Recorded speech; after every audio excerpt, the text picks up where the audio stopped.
దేవుని నమ్మకాన్ని ఎవరు పొందుకున్నారంటే మోషే పొందుకున్నాడు. మోషే నా ఇల్లంతటిలో నమ్మకమైన మూడో సాక్ష్యం. 4వదిగా చూడండి 8వ వచనం, నేను గూఢభావములతో కాదు దర్శనమిచ్చి ముఖాముఖిగా అతనితో మాటలాడుదును. దేవుడు అంటున్నాడు, అతనితో నేను ముఖాముఖిగా మాట్లాడు. నాకు అంత సన్నిహితం మోషే.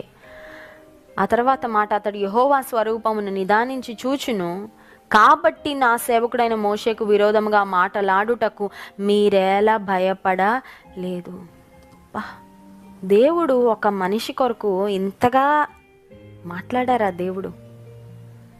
దేవుడు ఒక మనిషి కొరకు ఇంతగా నిలబడ్డారా? నిజమే, దేవుని కొరకు మోషే అలా నిలబడ్డాడు కాబట్టి సమయం వచ్చినప్పుడు మోషే తన గోడు, తన బాధ, తనకి అయిన అవమానము, లేదంటే తను వెళ్తున్న నలుగురు దేవునితో చెప్పుకున్నా చెప్పుకోకపోయినా దేవుడు మోషే పక్షంగా నిలబడి అంటున్నాడు, నా సేవకుడైన మోషేకు విరోధంగా మాట్లాడడానికి మీరు ఎందుకు భయపడలా? చాలాసార్లు మాటలు చాలా చీప్ కదా. ఫ్రీ అనడం కంటే చీప్ అందాం. చీప్ అంటే మాటలు మాట్లాడడానికి ఖర్చు అవ్వదు.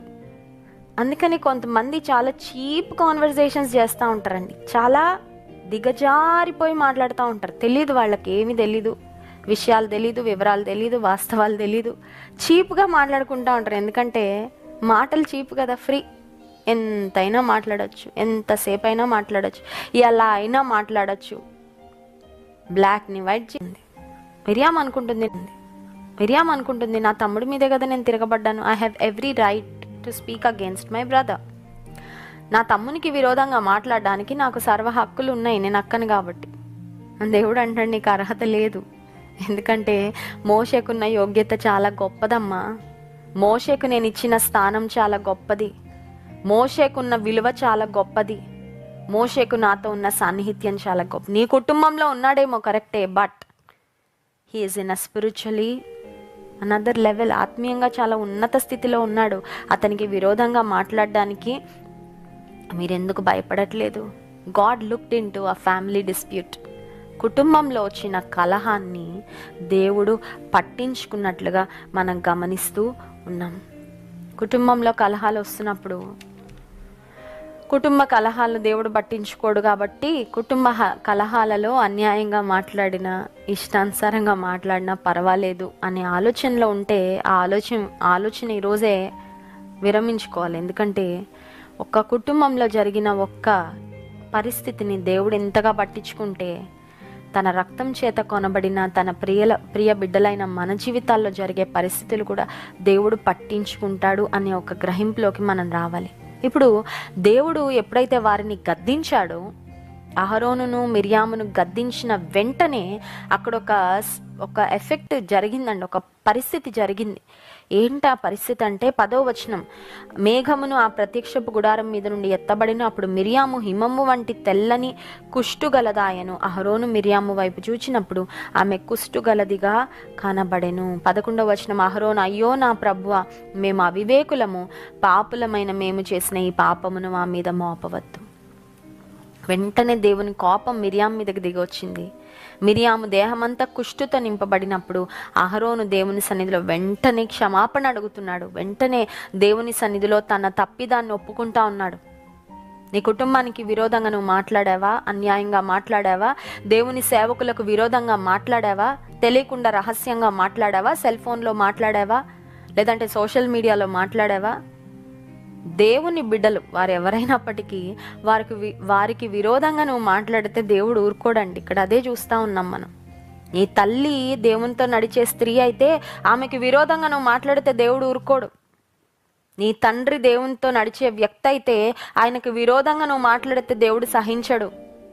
నీ దైవజనుడు దేవునితో నడిచే వ్యక్తి, ఆయనకు విరోధంగా నువ్వు మాట్లాడితే దేవుడు ఊరుకోడు. నీ స్నేహితుడు, నీ స్నేహితురాలు రక్షణ పొంది దేవునికి దగ్గరగా జీవిస్తున్నవారు, వారికి విరోధంగా నువ్వు అన్యాయంగా మాట్లాడితే దేవుడు ఊరుకోడు. క్షమాపణ అడుగు, వెంటనే అడుగు క్షమాపణ. దేవుని కృప దొరుకుతుంది. నీకు క్షమాపణ అడిగితే కృప దొరుకుతుంది. చాలాసార్లు చేసిన పనులకే అడగం క్షమాపణ. సంభాషణల గురించి అడిగే అంత టైం ఎక్కడ ఉందండి మాకు? మాట్లాడుకుంటా పోతానే ఉంటాం, కానీ మేము మాట్లాడిన విరోధమైన మాటలను తిరిగి దేవుని సన్నిధిలో అయ్యా క్షమించు అని అడిగే సమయం మాకు లేదనుకుంటున్నావా? దేవుడు ఇక్కడ వెంటనే వారు చేసిన తప్పుకు ఆ శిక్ష అనేది వెంటనే పంపించారు పాత నిబంధన గ్రంథంలో. మిరియాముకు కుష్ఠరోగం రాగానే అహరోన్ ప్రార్థన చేస్తూ ఉన్నాడు. మోషే కూడా ప్రార్థన చేశాడండి. మోషే అక్క సఫర్ అవుతుంటే చూడలేకపోయాడు. తన సహోదరికి కుష్ఠరోగం రాగానే తనకు విరోధంగా మాట్లాడే ఆ స్థితి తెచ్చుకున్నప్పటికీ మోషే ప్రార్థన చేశాడు. చూడండి 13వ వచనం, మోషే ఎలుగెత్తి, దేవా దయచేసి మన బాగు చేయమని యెహోవాకు మొరపెట్టెను. Lord please have mercy on my sister. దేవా నా సహోదరిని కనికరించయ్యా. దేవుని మనసండి ఇది. దేవుని ఇంట్లో నమ్మకంగా ఉండే వ్యక్తి మోషే కాబట్టి, సాత్వికుడు మోషే కాబట్టి వెంటనే క్షమించే మనసు మోషేలో ఉంది. తన సహోదరి సఫర్ అవుతా ఉంటే చూసి ఆనందించట్లా. దేవుడు తగిన శాస్తి చేశాడు, నీకు మంచిగానే జరగాల్సిందే జరిగిందిలే మిరియాము అని చూస్తూ ఊరుకోలేదు. వెంటనే తన సహోదరి కొరకు దేవుని సన్నిధిలో విజ్ఞాపన చేస్తున్నాడు మోషే. దేవుడు మోషే ప్రార్థన విని అప్పుడు యెహోవా మోషేతో 14వ వచనం, ఆమె తండ్రి ఆమె ముఖం మీద ఉమ్మివేసిన ఎడల ఆమె 7 దినములు సిగ్గుపడును కదా. ఆమె పాళెము వెలుపల 7 దినములు ప్రత్యేకముగా ఉండవలెను, తరువాత ఆమెను చేర్చుకొనవలెను. మిరియాము మోషేకు విరోధంగా మాట్లాడిన మాటలు ఏంటంటే, దేవుడు మోషే చేత పలికించాడా మా చేత పలికించలేదా అనింది. చూడండి సంఖ్యాకాండం 12వ అధ్యాయం 2వ వచనం. దేవుడు మోషేనే వాడుకున్నాడా, మమ్మల్ని వాడుకోలేదా? మోషేనైనా నాయకుడు మేం కాదా? మోషేనైనా చేసేది సేవ మేం చేయట్లేదా అని మాట్లాడిన మిరియాము 7 దినాలు పాళెం వెలుపట బహిష్కరించబడిన స్థితిలో అక్కడ ఉండిపోయిందండి. She had to stay away from the community నుండి బహిష్కరించబడింది ఆమెకు వచ్చిన వ్యాధిని బట్టి. అంటే దేవుడు మిరియాముకి ఏం చూపించాడంటే, నిన్ను నువ్వు హెచ్చించుకుంటే అత్యంత దీనాతి దీనమైన స్థితికి దిగజారిపోతావు మిరియాము, జాగ్రత్త అని దేవుడు చూపించాడు. 7 దినాలు సఫర్ అవ్వాల్సి వచ్చిందండి.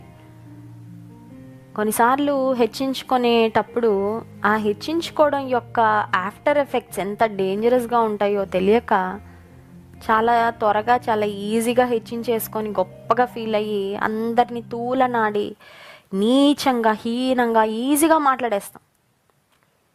హెచ్చించుకునేవారు తగ్గించబడతారు.